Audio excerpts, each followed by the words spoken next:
Hello everyone, Shroomraver here, and today I am really excited to be bringing you my team analysis for the Pokemon Premier League Season 2, Week 2. Now, last week we went up against Slyro and the Pittsburgh Pyroar, and I'd like to say we got off to a good start, but really we got off to a very fortunate start. We were lucky to come away with a win last week. We've got to be better. I wasn't very well prepared for the last game. This time I really need to have my A game. This is going to be difficult, because this week we face off against one of the newcomers to the league, that being Evelyn and Herdier Bremen. Now, her team is really scary. The mons she can call on for this game, they'll be popping up on your screen right about now. We've got Infernape, Roserade, Zapdos, Feraligatr, Druddigon, Azelf, Mega Blastoise, Lipod, Crustle, and of course, the secret weapon, the powerful Oddish. Now, that's a really scary team. Got some premier threats in there, the likes of Infernape, Roserade, Zapdos. Those first 4 or 5 even are just really good. Infernape, Roserade, Zapdos, Feraligatr, Druddigon are amazing picks. Azelf, that's not to be slept on. Azelf is so versatile, it's basically like a Mew on steroids. Massive move pool, you've really got to scout out very carefully what it's going to do. Mega Blastoise, that thing's bulky as all hell, and is a nice answer to one of my main attackers, of course, in the form of Victini. Lipod is tricksy, we don't like Lipod, it can do all kinds of nasty things, very difficult to set up on. Crustle can do all kinds of things, it can either shell smash or be hazard stacking, and Oddish is something I really don't want to be swept by. Now, Evelyn's team is very offensive. You've got massively fast threats like Infernape, Roserade is up there, Azelf, of course as well, excuse me. Roserade itself can be a sort of bulky attacker, very nice special defense, similar kind of thing to Zapdos. Feraligatr's got a good natural bulk, Mega Blastoise is nothing to sleep on. Lipod, very quick, very tricksy as I've said. Azelf, difficult to prep for. Feraligatr, dangerous setup sweeper. So her team is going to be difficult to break down, you know. Not in the fact that it's bulky, but in the fact that it's got so much offensive pressure. And in the face of such offensive pressure, fighting fire with fire is not going to work. She's got so much offense, a lot of speed, a lot of power. I can't bring massive offense. I'm going to have to go very defensive this game. It's the only way I'm going to win. Now, when they were talking about draft analysis, when we'd all drafted, the analysts and the likes of Chris looking at my draft saying, if I was going to play defensive, I'd be playing to survive. This is a game where I'm going to have to do that, because her draft is just so threatening. I have to go defensive, and I have to play very well with it. Because as I say, going massively hyper offense is probably a battle that I'm going to lose. Because she has more speed than me in general, and a lot of nice coverage. Powerful fighting types like Infernape, I don't like those. Infernape itself can put in a lot of work against my team. Looking at her kind of draft, the things I was expecting, I could see her calling on anything except for the Crustle. I didn't expect her to bring Crustle, and at this point in the league I was pretty sure she wasn't going to be going to Oddish so soon. But the other 8, I could see her calling on any of them, so I really had to prepare very well. So, let's get into the team that I decided to bring and go over some of the reasons why. So first up, I decided to go with Victini. Little Dun is back. Last week, didn't really get to do much of a showing, went down without getting a KO. Not the kind of thing we expect from Victini.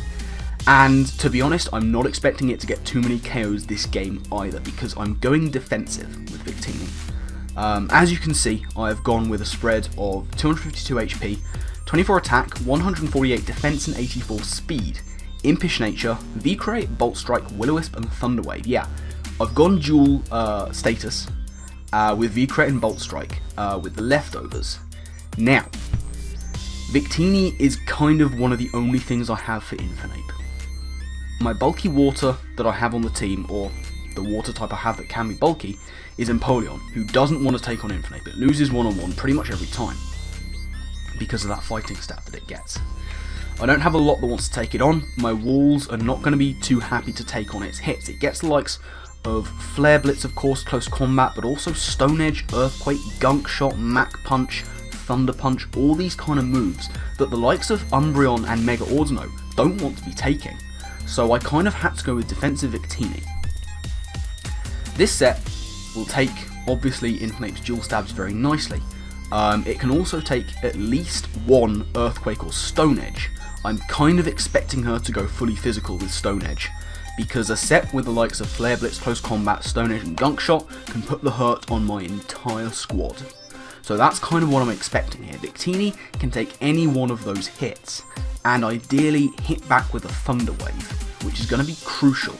Her only potential Cleric, I think she's got 2, but I'm not going to include Oddish at this point. I'm sorry, Evelyn, I'm not going to include Oddish at this point.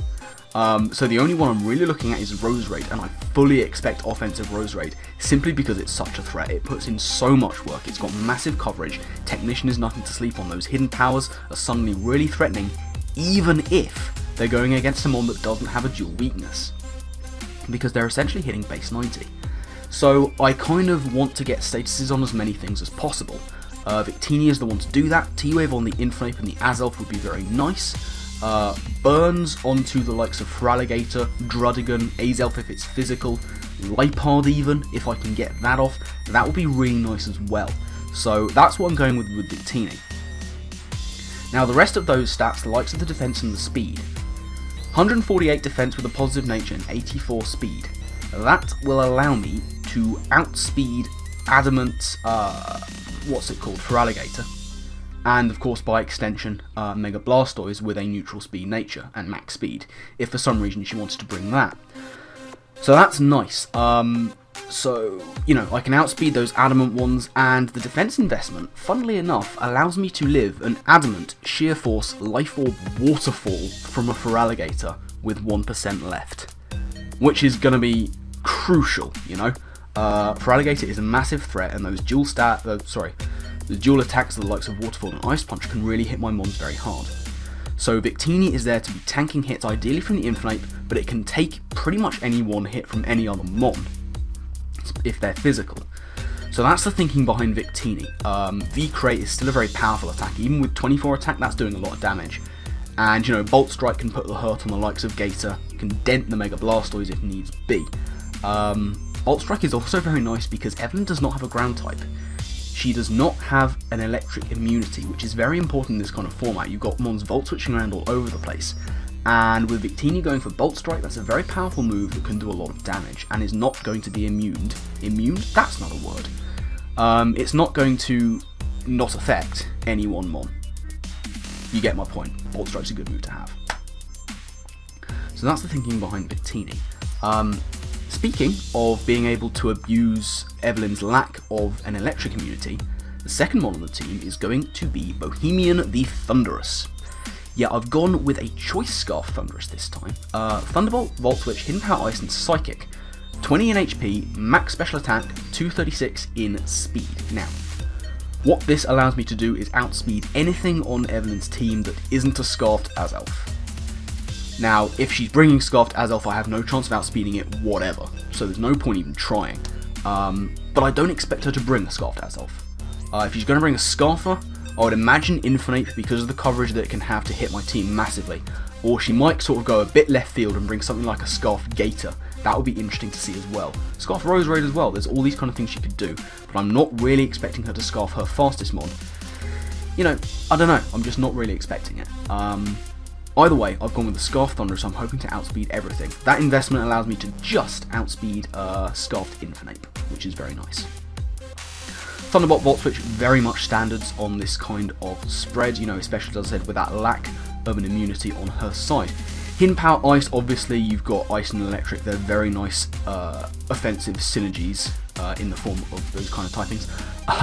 Psychic is just a nice extra to have, hits the Infernape, hits the Roserade, hits most things neutrally, unless they are called Azelf or Lipard. So, you know, that's my thinking behind that. Thundurus is there as a very effective revenge killer.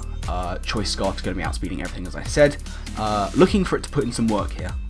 You know, it's going to be important to be firing off those Thunderbolts, Volt Switches, getting initiative where I can, especially since she can't block it in any way. So, third up, and from here on out, we have debutants to the PPL. Third up, we have Tyrantrum. Tyrantrum is something of a win condition for me, I think, because it's just so powerful. We are rocking out with a jolly natured, max attack, max speed, 4 in special defense, quite a standard spread. Lumberry is the item, Rockhead is the ability. Moves we are rocking out with are Head Smash, Dragon Claw, Hone Claws, and Rock Polish. Now, Tyrantrum I sort of identified as being very important in this game. Head Smash is so powerful. With Rockhead it's not taking any recoil, and neutral natured, unboosted attack, it can OHKO at least half her team. Just straight up. With a Hone Claws boost, that increases to maybe a couple more mons. Now, why have I gone Double Dance? I was putting together Tyrantrum, and initially I was thinking maybe I want to run it Scarfed. And so I selected Head Smash as its first move, obviously, and then Dragon Claw as its dual stab coverage. And then I looked at the other moves that it could get, and I realised that nothing else has any benefit. Every mon on her team is hit hardest by either Head Smash or Dragon Claw. There's no point running any of the Fangs, no point running Earthquake, so I thought, what can I do with this? Problem with Tyrantrum, speed. So, Rock Polish. Increasing the speed by 2, that's going to be outspeeding a lot of mons on her side. So then, what's my fourth move? Now, I've already said that her team is not going to be the easiest to set up against, but I lose nothing by packing Hone Claws just in case I get the chance. The attack boost is always appreciated. The accuracy boost on Head Smash is very much appreciated. I benefited from an inaccurate rock attack in the last game. I do not want to be the victim of it this time. So Hone Claws is there just in case I get the chance. But this is very much a win condition for me. I need this thing to sweep off if I can. Rock Polish is going to be very important. If I get the chance to set that up, I'm going to be looking in a really good position, especially if I've weakened the likes of Feraligatr, Mega Blastoise, broken some sashes, got Crustle out of range of Sturdy if she decides to bring that, and get some damage on the Druddigon, because I'm pretty sure I can't OHKO that if it's fully physically defensive. I'll need some prior damage on that, but Tyrantrum is going to be really big for me. Lumberry is there in case she wants to go for the Prankster T-Wave with Lipard. Lipard's a very difficult one to set up on, of course. It gets Encore, it gets T-Wave, it gets all kinds of nasty shenanigans that I don't want any part of. So if I can get Tyrantrum in on the Lipard, she goes for T-Wave, Lumberry pops it, and I pop it with a Head Smash. That's the plan. So, now we get on to some more defensive mons, and we're looking to support the team with Umbreon. Umbreon's going to be the fourth mon on the team, and we are going full special defense here. Max HP, max special defense, 4 in defense, with the Careful, I believe that is, nature. Leftovers, Synchronize. Moves of choice are going to be Wish, Protect, Payback, and Toxic. Umbreon is my go-to mon for Roserade. I'm fully expecting offensive Roserade because it's such a pressurizer, it's such a threat. Umbreon can take any one hit, and it can Wish Protect. If she's going to go for Leaf Storm, she's going to be getting those special attack drops. I can Wish up, I can Protect, I can get my health back, I can force the Roserade out. Toxic's going to be very nice just to wear things down, like Mega Blastoise. It's going to be nice to have a Toxic on that. The likes of Lipard, it would be nice to get a Toxic on that if I could. Zapdos is going to be important to wear down with Toxic as well. So all these mons, Toxic's going to be nice for. Payback, you know, Umbreon's not going to be outspeeding much. It's there to tank a hit, and if I can tank one and get a payback off, that's going to be nice damage. Especially against something quite frail physically, like, for example, the Roserade. So Umbreon is kind of my answer to Roserade. It's my first port of call when that thing comes in.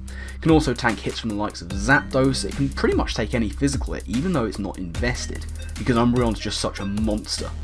So that's where we're going with that, and also Wish is going to be nice for my defensive mons that don't have recovery. I'm looking at you, Victini. Wish support is very nice for my team. I've got a lot of bulky mons that don't get a lot of recovery. Victini is among them this time because, as I say, I'm running it defensively. So passing a Wish into that could be crucial. So I need Umbreon to be doing that kind of work. So fifth, we are going to have Chestnut. I've decided to bring Nay the Chestnut because, I mean, Nay?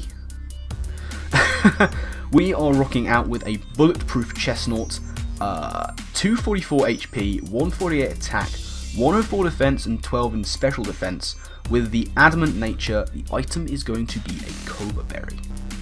Chestnut really invites the flying type attacks, and Evelyn can call on a number of those. Feraligatr is one of the many mons that gets Aerial Ace. Lipod is another one. Zapdos, of course, gets Stab Air Cutter because Game Freak decided not to give it Air Slash or Hurricane. Because, I don't know why. But the thing I'm really worried about is Roserade. I am fully expecting Hidden Power Flying Roserade. Because with Bulletproof, Sludge Bomb is not going to be affecting Chestnut, and it can take the other stab very nicely indeed. The Cobra Berry and that 12 in special defense will allow me to take a Hidden Power Flying from an offensive Roserade, and I can take any other hit that it wants to go for, of course.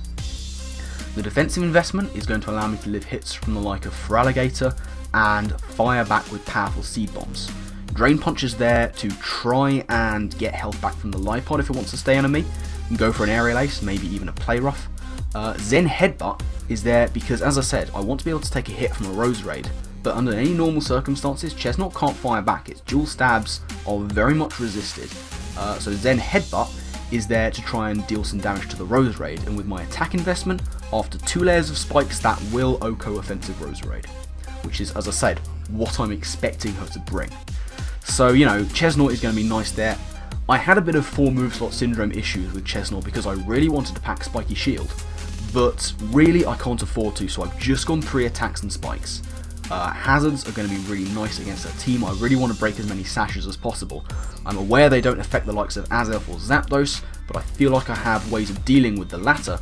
The former, that's going to be a bit more of an issue, but we're going to have to try and deal with that on a move-to-move basis. I need to work out what it does first, because it can do just so many things. So we're going to have to play Azelf a little bit by ear, but as far as the other concerned, Chestnut is looking to be a really solid mon. Get spikes up, put pressure on the Roserade if it wants to switch in, and try and deal with those bulky water types. So, final member of the team for this week is going to be Sandslash. Yeah, Paingalin the Sandslash is here. I have gone with a mixed defensive Assault Vest set, with Sandveil, because its abilities are basically useless outside of sand, so whatever. Moves we are going to go with are Earthquake, Knockoff, Rapid Spin, and Super Fang, with 248 in HP, 100 in defense, and 160 in special defense. Now, Sandslash is not the bulkiest of mons, we all know this. Sandslash is not here to wall things. Sandslash is here to take those sort of weaker, neutral, maybe non-stab hits. It takes on Lipod pretty well. It can also ideally deal with the likes of Crustle. Azelf, if it's mixed and has split the offenses, it might be able to take some hits from there, but that's a bit dubious. It can take anyone hit from a Zapdos. It can usually take hits from Inflape unless it is fully specially offensive, which is to say, I'm not really expecting. But if it can take a close combat and fire back with an Earthquake, jobs are good. Knockoff is always very important, of course. Rapid Spin, really important to have that as well. She has a couple of hazard options on her side of the field. Lots of Rockers, couple of Spikers, but she doesn't have a Ghost type. And with me wanting to set up spikes of my own, I didn't want to bring in Poleon's Defog. I need to rely more on Rapid Spin.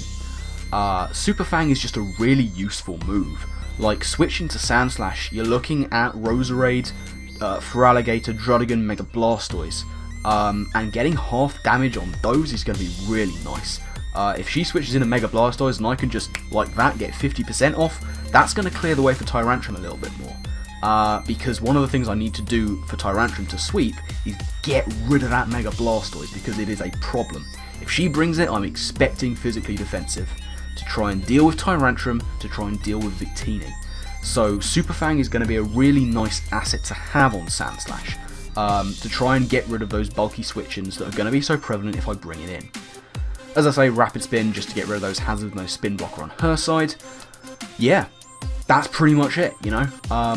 So just to go over things really quickly, the plan here, get up hazards on her side, keep them off my side, deal chip damage to her really bulky waters, try and get rid of sashes where I can, work out what the Infernape's doing, work out what the Azelf is doing, try and see an opportunity to set up a Rock Polish with Tyrantrum late game, and sweep up. It's not going to be an easy one. As I've mentioned, Evelyn's team is hugely offensive. It's going to be really difficult to play around. I need to be on my defensive game this week. It's going to be tough. Do I think we can do it? Absolutely, I think we can do it. Because while she's got a lot of power, she's also got a lot of frailty. We can take advantage of that. She doesn't have immunities to Thundurus. We can take advantage of that. If she doesn't bring Scarf Azalf, we have the fastest thing on the field. That gives us an immediate advantage. And get a Rock Polish up, similar kind of thing. So, that's the team we're rocking out with. That's just it, you know. Look forward to the battle because that's going to be up tomorrow. And we'll have to see exactly what happens in said battle. So, as I say, that is going to be it from this issue of the team analysis. Links in the description to the PPL Twitter and YouTube for all things PPL to keep up with the news, transfers, everything you need to know. Those links are down there. Along with Evelyn's links, do make sure to check out hers. She's got some fantastic content on her channel. I absolutely love it. Really fun stuff. So, you know, do yourself a favour, check that stuff out. You'll be able to see her team building, and of course, the next day you'll be able to see her battle, all the rest of the battles in the PPL, and all her other fantastic content. So stay tuned for that. But I'm going to get out of here because it is 10 to 2 in the morning and I am knackered. So, look forward to the battle tomorrow. And yeah, I guess I'll see you then with that. But I'm going to get out of here. Thank you very much for watching. And I guess I'll see you next time. Laters.